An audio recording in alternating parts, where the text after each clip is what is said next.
সীমান্তে ভারতের পুশিন বাড়ছে। সিলেট ও সুনামগঞ্জ সীমান্তে ৮২ জনকে আটক করেছে বিজিবি। আর লালমনিরহাটের ৬টি সীমান্তে শতাধিক মানুষকে ঠেলে দেওয়ার চেষ্টা করে বিএসএফ। বিজিবি জানায় অনুপ্রবেশ ঠেকাতে তৎপরতা বাড়ানো হয়েছে। RICL TMX, যুগের পর যুগ স্থাপনা থাকে মজবুত।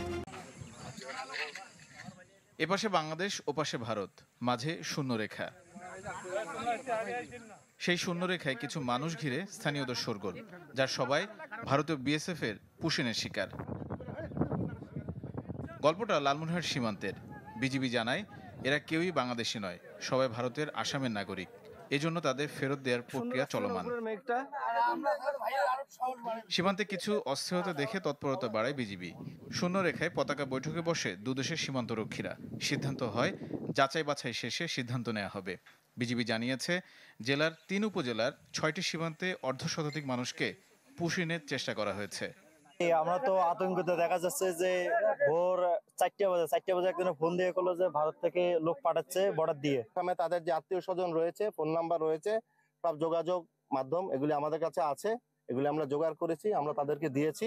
এখন তারা বলেছে যে আচ্ছা ঠিক আছে, তারা যদি আসামের নাগরিক এটা প্রমাণ হয়, তারা তাদের নাগরিককে ফেরত নিয়ে যাবে। সিলেটের জৈন্তাপুর সীমান্তেও অবৈধ অনুপ্রবেশের দায়ে ৬৬ জনকে আটক করেছে বিজিবি। তারা সবাই কুড়িগ্রাম ও বাগেরহাটের বাসিন্দা। এছাড়াও সুনামগঞ্জের ছোনবাড়ি সীমান্তে ১৬ জনকে ঠেলে দিয়েছে বিএসএফ।